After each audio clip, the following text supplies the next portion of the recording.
Le football est un sport qui se joue à 11 contre 11 et à la fin, ce n'est plus le Bayer Leverkusen qui l'emporte. Bonsoir à tous et bienvenue sur Ballot P, je suis ravi de vous retrouver pour une toute nouvelle vidéo. Un nouveau débrief, et quel débrief mesdames et messieurs, le débrief de la finale d'Europa League que nous ont offert l'Atalanta Bergame et le Bayer Leverkusen.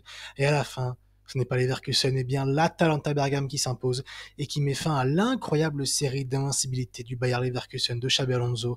Une victoire née des sans bavure, 3-0, et avec un triplé d'un homme, Ademola Lookman, le Nigérian, qui a été sensationnel ce soir. On va prendre le temps de débriefer cette finale. Si cette vidéo, ce genre de vidéo vous plaît, n'hésitez pas à mettre un petit like, à vous abonner, à commenter également pour le référencement, c'est très important. On va pouvoir maintenant tranquillement commencer. On va d'abord parler des compositions d'équipe avec du côté de l'Atalanta de Gasperini, une composition j'ai envie de dire classique, avec toujours son fameux 3-4-3.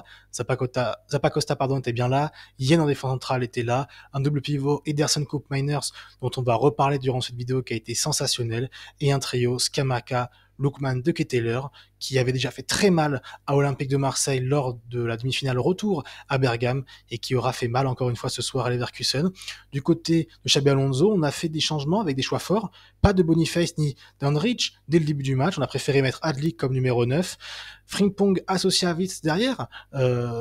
Adli, ce qui fait qu'on aura plutôt Stanisic en piston. Mais sinon, une composition classique. Mais le match va être tout sauf classique pour le Bayer Leverkusen qui a pourtant l'habitude d'avoir le contrôle du jeu, d'exercer un fort pressing, une forte pression sur l'adversaire, mais l'Atalanta Bergame va exercer ça de manière très efficace à Leverkusen, et ce, du début à la fin du match. L'Atalanta Bergame a exercé un pressing de fou, avec toujours cette manière de presser, un marquage individuel, on va chercher le porteur, et surtout le gros travail du double pivot Koopmeiners-Ederson, qui durant tout le match a cherché à presser très haut le premier relais, ça pouvait être ou Palacios ou Xhaka, pour l'empêcher de recevoir là-bas et le mettre en grande difficulté, et surtout faire en sorte qu'il bouge, qu'il s'épuise, et ça va nettement affecter Xhaka qui a été en grande difficulté, lui qui est pourtant l'image du Bayer Leverkusen, un joueur qui est le symbole de la maîtrise technique, du calme du Bayer Leverkusen, et qui aujourd'hui a été tout simplement catastrophique.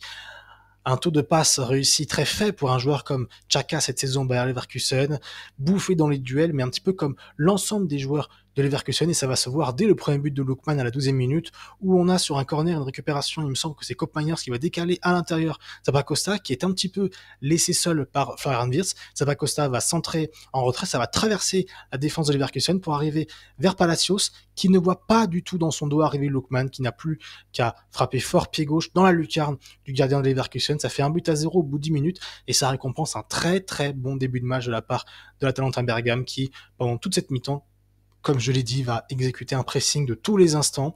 Leverkusen ne trouve aucun moyen de passer le premier bloc adverse. On a Xhaka, comme je l'ai dit, qui techniquement n'est pas là. On a Florian Wirtz qui est tout simplement acculé par la défense et le milieu de terrain bergamote, qui n'arrive pas du tout à sortir, on va dire, de cette pression.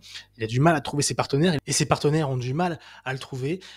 Pareil, Amin Adli qui a été en grande difficulté, qui a presque tout raté ce soir, qui offensivement était très peu inspiré. Frimpong également, qui une seule fois en première mi-temps a réussi à prendre de vitesse la défense bergamote, mais qui aura trop peu pesé sur ce couloir gauche de Bergame.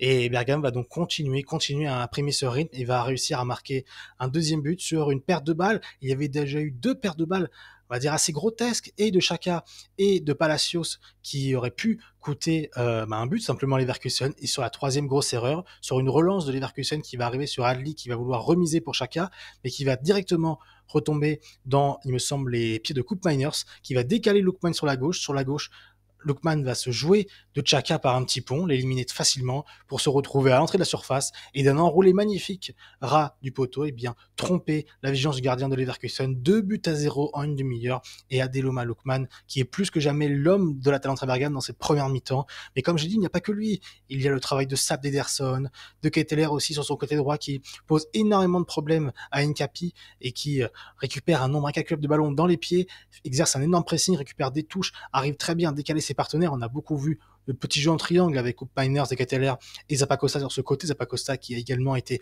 très bon. Mais voilà, une première mi-temps qui va se terminer par donc ce score de 2-0. Mais Leverkusen n'a pas existé une seule fois. Alors il y a eu une vraie situation pour Leverkusen, c'est ce ballon en profondeur. Il me semble d'ailleurs que c'est Xhaka, une des seules choses qu'il a bien fait dans ce match. Ce petit ballon en profondeur pour Grimaldo qui va se retrouver seul face à Musso qui était très avancé. Il va tenter un lob qui va arriver directement dans les bras de Musso, mais c'était une première alerte pour Atalanta Bergame, une alerte et surtout une situation qui n'a pas été assez exploitée par les joueurs de Leverkusen, cette fameuse prise de profondeur pour aller chercher les offensifs dans le dos de Bergame, mais malheureusement avec des joueurs qui demandaient beaucoup plus le ballon dans les pieds comme Adley ou Wirtz, eh bien cette profondeur n'a pas été exploitée et en deuxième mi-temps, malheureusement cette profondeur ne sera toujours pas exploitée. Il va y avoir tout de même un changement fort du côté de Xabi Alonso à la mi-temps, c'est Boniface qui va rentrer pour reprendre sa place de numéro 9, ce qui va remettre Yacine Adli à la place de Frimpong, et Frimpong va aller, on va dire, redevenir un vrai piston droit, puisque c'est Stanidic qui est remplacé par Victor Boniface, mais cela n'aura pas d'impact, même si dans le premier quart d'heure, on sent Leverkusen reprendre, on va dire, le contrôle du match, être un peu plus agressif dans les duels, à l'image d'un Hincapié qui, voilà, essaye d'être beaucoup plus incisif dans ses duels. Voilà, Leverkusen va rester dans le camp de Bergame sans pour autant avoir de réelles situations, et avoir peut-être une frappe de Frimpong qui va largement au-dessus, mais voilà, pas de réelles situations, puisque Bergame n'est pas allé précis cette fois-ci, mais a plutôt on va dire, mis vraiment deux blocs, une ligne de 5 et une ligne de 4 très très bien positionnés qui a complètement annihilé les offensives de Leverkusen qui n'arrivaient pas à enchaîner 3 passes sans devoir perdre le ballon.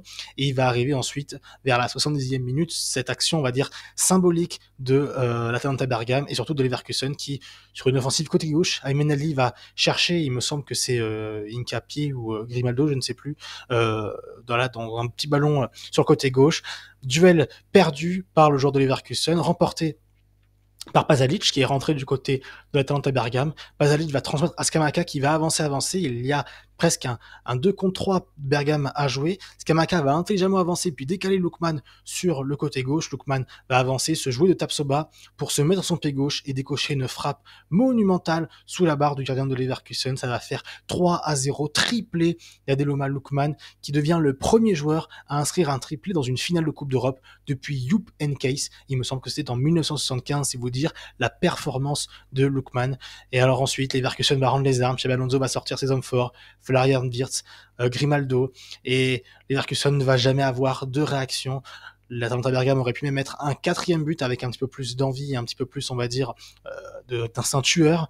Mais donc voilà, l'Atalanta Bergame va remporter sa première Coupe d'Europe de son histoire, la récompense de 8 ans de travail de Gasperini qui a tout connu, l'ascension en Serie A, arriver en quart de finale de Ligue des Champions 2020, on s'en souvient, au Final 8, avoir ensuite un petit creux, changer de nombreux joueurs, mais arriver avec un projet et du temps, ce qui manque beaucoup dans beaucoup de clubs européens, arriver à cette finale d'Europa League et battre Leverkusen qui était invaincu jusque-là, Leverkusen qui chute après 51 matchs d'invincibilité cette saison. 51 matchs, rendez-vous compte, 40 victoires, 11 matchs nuls, et c'est malheureusement sur l'avant-dernier match de la saison, qui plus est une finale de Coupe d'Europe, que Leverkusen craque. Leverkusen aura tout raté sur ce match. Il reste maintenant un rendez-vous pour les hommes de Xabi Alonso, c'est la finale de Coupe d'Allemagne ce week-end face à Kaiserslautern, où Leverkusen partira largement favori, mais attention à ne pas trop encaisser ce contre-coup de Bergame. Bergame qui remporte son 2e titre majeur de son histoire après une Coupe d'Italie en 1963. Rendez-vous compte, ça faisait plus de 60 ans que les supporters italiens attendaient cela. En tout cas, voilà, on a vu un super match de football où on a vu une équipe totalement faire déjouer l'autre, une équipe qui était au rendez-vous, qui, à l'image de ce qu'elle avait pu faire contre l'OM ou contre Liverpool, puisqu'il faut pas oublier que quand même l'Atalanta Bergame a éliminé Liverpool, eh bien, a exercé un jeu similaire face à Leverkusen, malgré l'ogre que représentait Leverkusen, qui de son côté a absolument tout raté.